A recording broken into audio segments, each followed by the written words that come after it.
After completing another successful extraction of N,N-dimethyltryptamine freebase from mimosa root bark, I was again ready to experiment with a synergistic combination I have dubbed the Holy Trinity. This combination consists of 60 grams of fresh psilocybe cubensis, which is roughly equivalent to 6 grams of dried mushrooms, 1 gram of harmala alkaloid extract, equivalent to 4 grams of Syrian rue, and to top it all off, 60 milligrams of DMT freebase. Keep in mind that the harmala alkaloids are monoamino oxidase inhibitors, which causes these alkaloids to inhibit the production of the MAO enzyme, which breaks down serotonin, as well as other tryptamines like DMT or psilocybin, therefore potentiating the effects achieved by the psychoactive tryptamines ingested. Having fasted for 8 hours, at 5:55 p.m. I ingested 1 gram of harmala extract in a gel cap. Promptly following at 6:36 p.m. I thoroughly chewed and ingested the 60 grams of mushrooms and chased it down with a small glass of freshly squeezed orange juice with lime. Immediately after consumption of the fungi, I felt a distinct hazy dreamlike attribute to my environment, something I always noticed upon the onset of an MAO inhibitor plus psilocybin journey. From 7 to 7:45, I began to progressively watch my ego disintegrate itself into the ether. This process of ego dissolution started out as a delicate web-like structure that appeared to be made of silver illuminating threads of silk emanating from the center of my field of vision. This web continued to increase in detail and otherworldliness as multicolored translucent tentacles began to spiral around each silver thread of this web. As this web-like structure continued to become more intricate, I could feel my ego being overshadowed by what I can only describe as an unstoppable mechanistic, emotionally void state of consciousness. In addition, there is a crackling noise that progressively encompasses your awareness as this state of consciousness unfolds in your mind. It is quite similar to tinnitus. I have come to refer to this state of consciousness as mycelial consciousness or plant consciousness. Others I know refer to it as insectoid or even extraterrestrial awareness. It soon appeared as if I penetrated as what I can only describe as a membrane or bubble, for when that happened this web-like structure became very animated. I lost all my bearings. I knew I was once again in that familiar place known as hyperspace, but I forgot who I was and how I got there.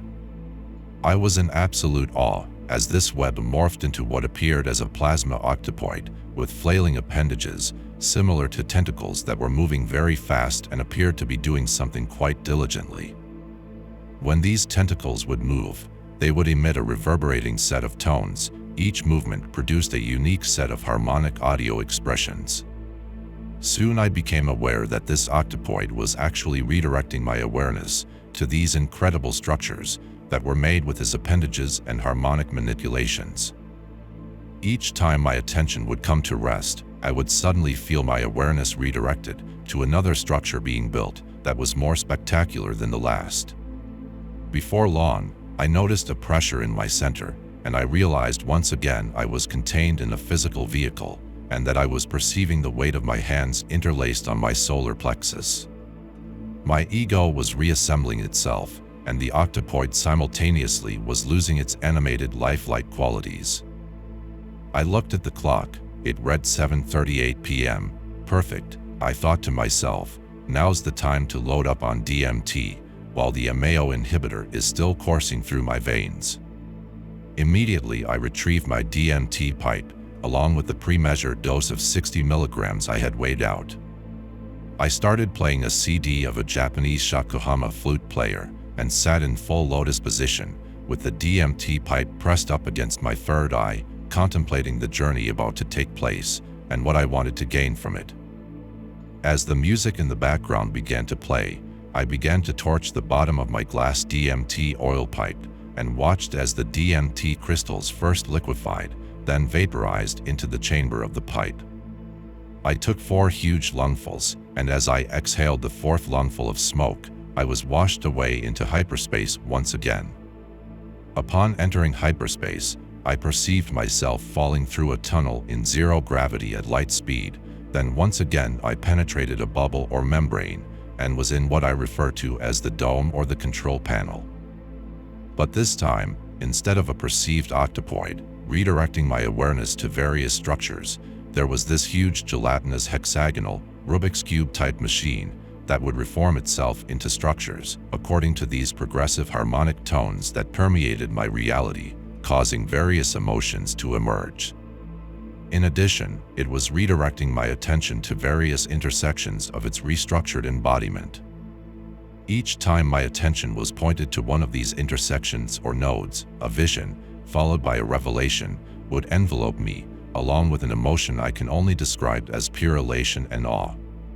The only vision or revelation that I vividly remember was one of humanity's history. I recall seeing many people in positions of power from ancient civilizations from all around the globe.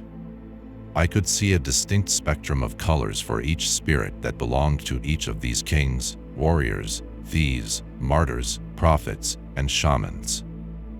I saw their entire lifespan, from birth to death, and then saw how each of these kings and warriors, etc., subconsciously chose the exact moment they were going to die, as well as how they died, and as a result of their choices, their spirits were reborn into the bodies of the leaders, warriors, shamans of the next generation, in order to continue their spiritual development, where it left off, in addition to being catalysts for events of novelty that were yet to unfold.